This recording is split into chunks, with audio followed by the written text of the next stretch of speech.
Good morning, everyone. This is Father Nate, missionary priest in Italy, and today is June 13th of 2025, and we're celebrating the memorial of St. Anthony of Padua, priest and doctor of the Church.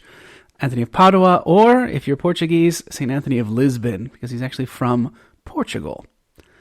Today's Gospel is the Gospel of the day, and it comes to us from Matthew's Gospel, chapter 5, verses 27 through 32. Jesus said to his disciples, "You have heard that it was said, 'You shall not commit adultery.' But I say to you, everyone who looks at a woman with lust has already committed adultery with her in his heart. If your right eye causes you to sin, tear it out and throw it away. It is better for you to lose one of your members than to have your whole body thrown into Gehenna. And if your right hand causes you to sin, cut it off and throw it away. It is better for you to lose one of your members than to have your whole body go into Gehenna. It was also said, 'Whoever divorces his wife must give her a bill of divorce.' But I say to you, whoever divorces his wife, unless the marriage is unlawful, causes her to commit adultery, and whoever marries a divorced woman commits adultery." Today, the Universal Church celebrates the memorial of St. Anthony of Padua, priest and doctor of the Church. Now, there's a lot that could be said, but we can consider just two stories about his life and apply the lessons that we see there to our own lives. So first, despite his name, Anthony of Padua was actually born in Lisbon, in Portugal. The oldest son of a wealthy family, he gave up many opportunities and wealth in order to become a religious and a priest. After ordination, his first assignment was to be in charge of hospitality at his abbey of Augustinian friars, and while there, he came into contact with Franciscans. In particular, he made the friendship of a group of friars minor, formed of a certain Father Berard of Carbio, a Father Peter, a Father Otho, a brother Accursius, and a brother Adjuntus, 5 Franciscans who were headed to Morocco to preach the gospel to Muslims. Later, that following year, Anthony received word that his 5 friends had been martyred. Their bodies were brought back to Portugal and carried in procession to the church in Coimbra. Upon seeing their relics, Anthony was so moved by their example that he decided that he too would join the Franciscans and head to Morocco. Well, herein lies the first lesson. Let's be honest.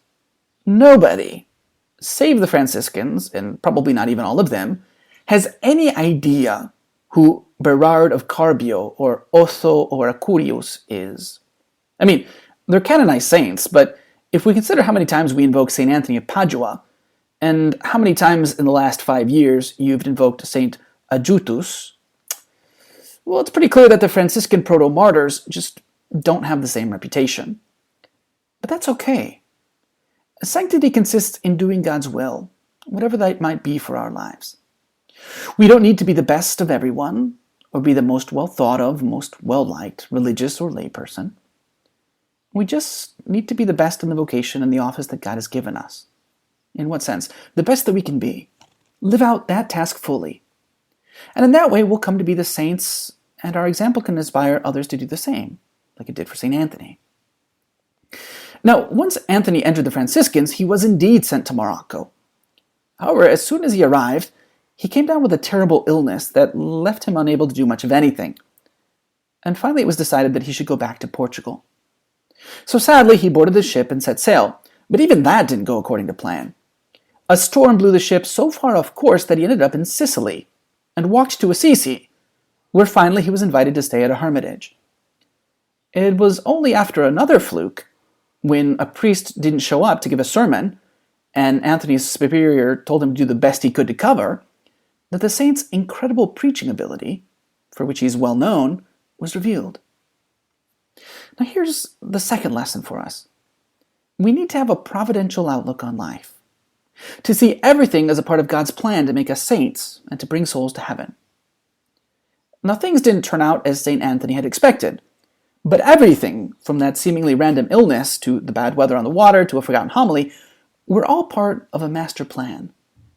A master plan of what God allowed for Anthony to really become St. Anthony. Another saint, St. Edith Stein, summarizes this well when she writes, "What did not lie in my plan lay in God's plans. And the more often such things happen to me, the more lively becomes in me the conviction of my faith that, from God's point of view, nothing is accidental.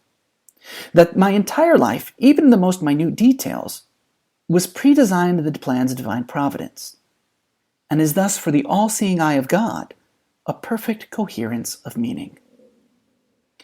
Today, as we celebrate the memorial of St. Anthony, we can ask ourselves about the example that we set. Do we live so close to God as to inspire others?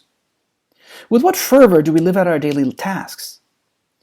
Do we trust God's providence in all things, especially in the difficult moments and the hard circumstances?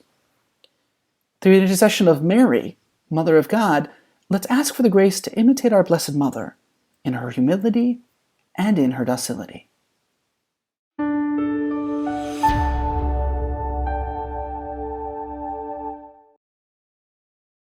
If you found this video fruitful, please feel free to share it with a friend or family member.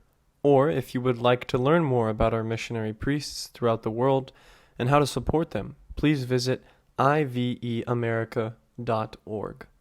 Thank you for watching, and God bless.